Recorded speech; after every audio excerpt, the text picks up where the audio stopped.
We have with us, very gratefully, Greg Hunt, who's Health Minister and Senior Cabinet Minister, and he's here to answer your questions.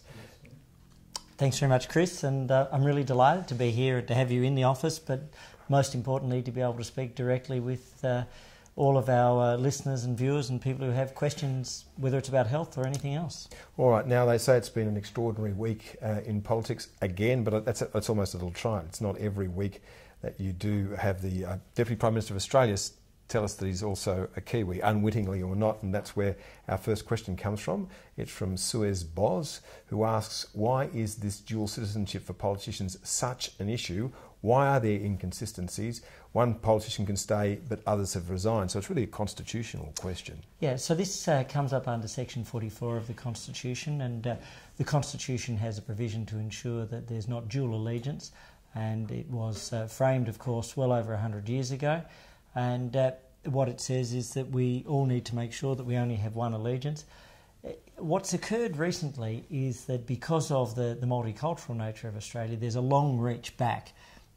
So in this case, there's an issue as to whether or not, for the purposes of the Constitution, the Deputy Prime Minister's citizenship is such that it's deemed to be dual.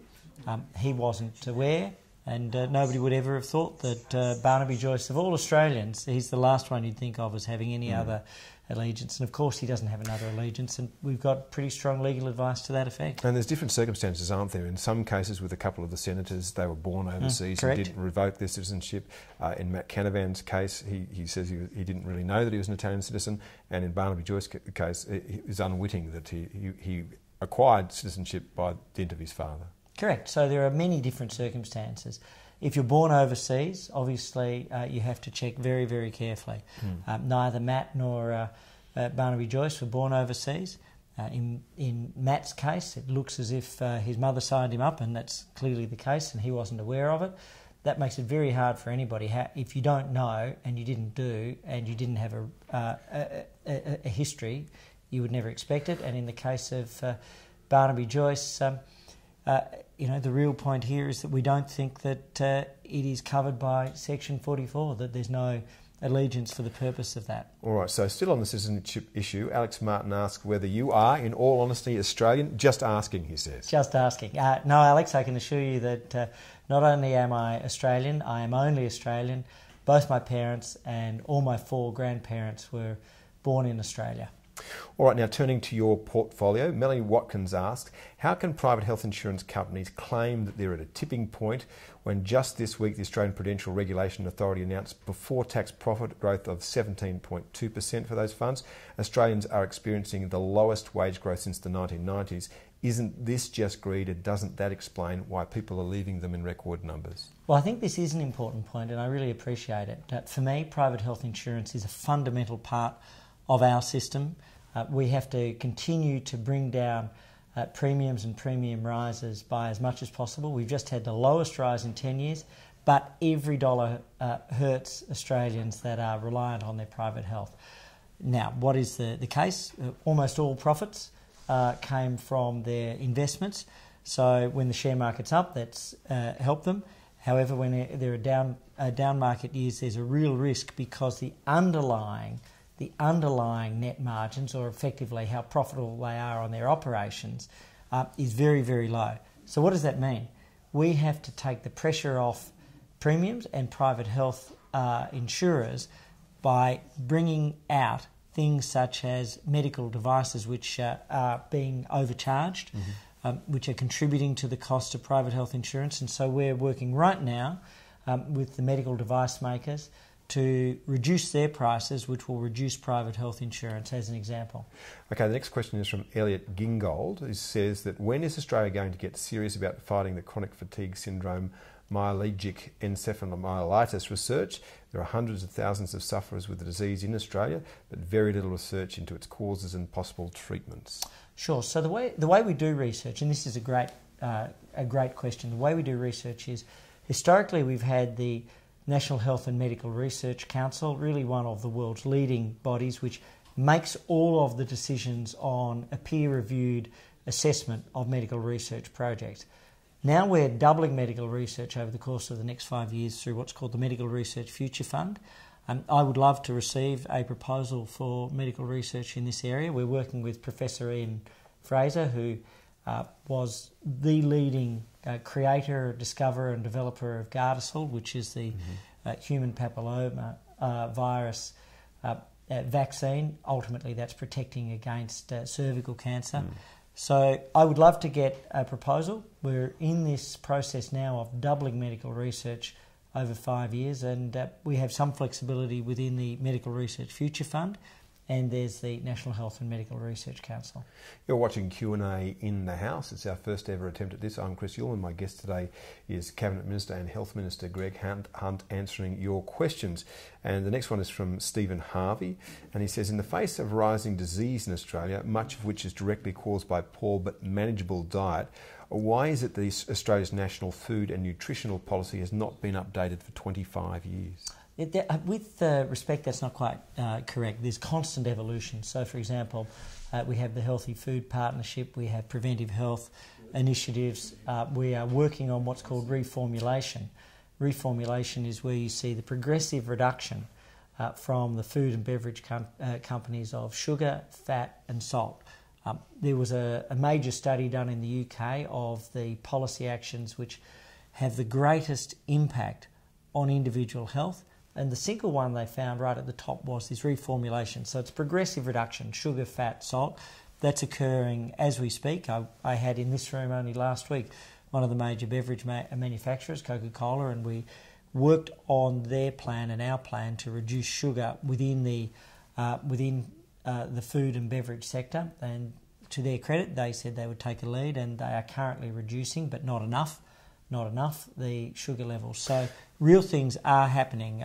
So I respectfully disagree with that proposition. Just on that, there's a bit of talk around about having a sugar tax. Is that something that you're at all attracted to? Do you believe that actually are going to be health effects of that, or will it just be a tax on the poor? No, we're not putting in place another sugar tax. All right, a question from Sonia Martinovic. With the huge waiting times in hospital emergencies all over the country and the ongoing battle to get people to see a GP unless it's really an emergency, will you publicly state that you and your government won't cut back on the provision of doctors' current fees for home visits, nor cease the service and payment for home visiting GPs who help massively to aid the public and provide relief for public hospital emergency? So in fact, we've just added $150 million for home visits. So we provided that in the budget only a couple of months ago. The other thing which is being asked about here is what are called the medical deputising services, where you've seen, in some places, including Canberra, 1,000% growth in the home visits. Now, I am absolutely committed to home visits for critical care by GPs.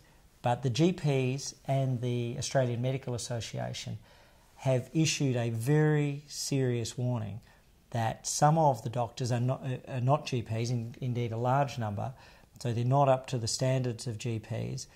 The leading health bodies in Australia have issued the warning that we need to make sure that the standards are high enough and that it's primarily GPs dealing with urgent situations. So our guarantee is that that service for GPs in urgent situations won't just be available, but we want to see that component expanded. But I have to listen to the medical authorities who have expressed deep concern at the level of the President of the College of GPs and the President of the AMA, who are deeply worried about lesser qualified doctors who are not delivering care and not therefore providing the services that we need for our patients. Okay, some people masquerading as doctors, are they? No, they're doctors who haven't been qualified as GPs. So within the medical world, you can qualify as a doctor, but you still have to do additional training as GPs. This service was designed, intended and constructed to be an additional payment for GPs to visit homes. I think what would shock many people watching is it's frequently not GPs. It's largely what you would find is hedge funds and corporate entities who are hiring lesser qualified doctors, and most people think they're getting a GP. Most people are not getting a GP. What I want to see is the GPs out there for the urgent items. Okay, so the next question is from Alicia Marie Staines, And she says that our birthing population would like to know if you intend to develop a new national maternity services plan and independently evaluate the previous plan which expired last year. Yes, I think this is a great question. This is something which I've seen in coming into the job, that there wasn't a national maternity services plan that was in force. So Queensland was meant to develop it. It hasn't happened. I met with the president of the Australian Medical Association, Dr. Michael Gannon, only 2 weeks ago. He is an obstetrician and a gynaecologist.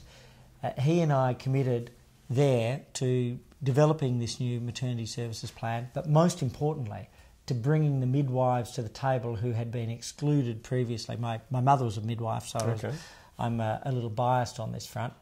That was when nursing was a fused profession of midwifery and nursing. Now it's separated.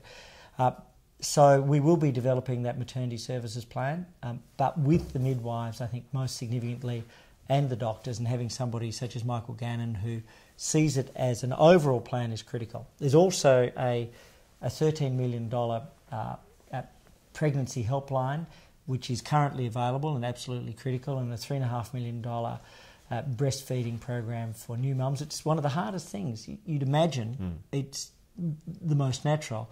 In fact, it's often very difficult, and often that's a cause of great stress for mum.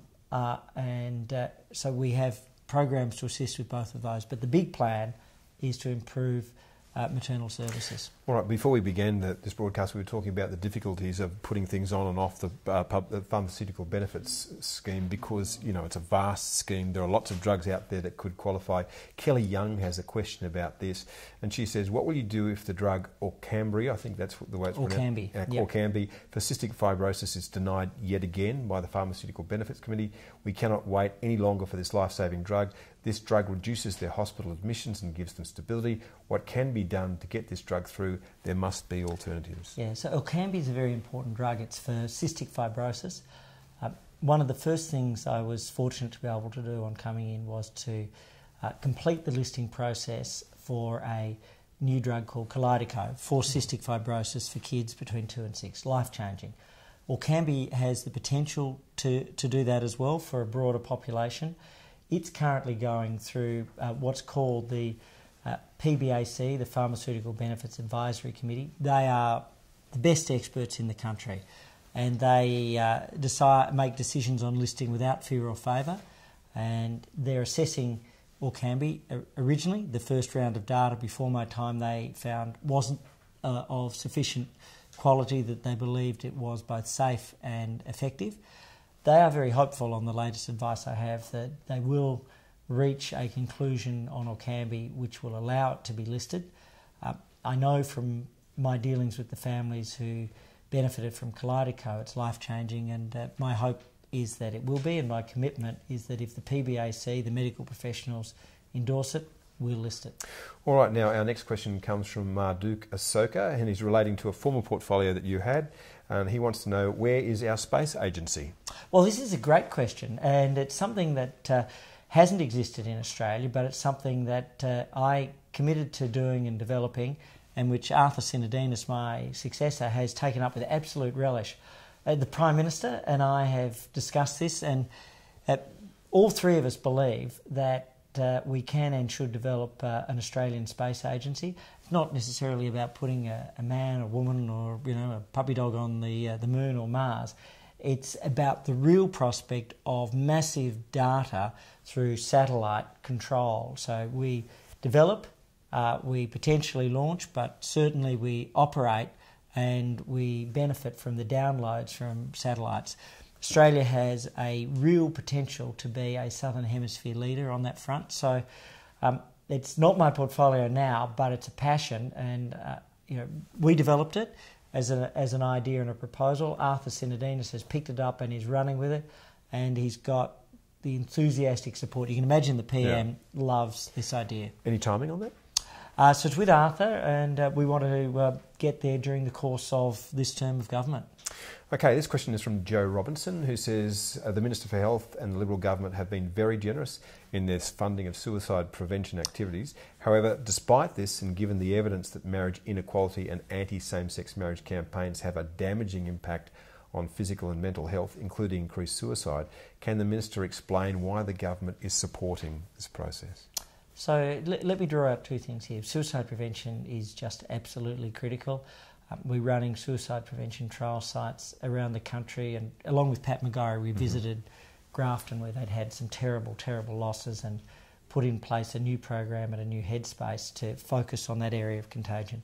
In terms of the plebiscite, I really do think we have to be very careful, and we should separate this out.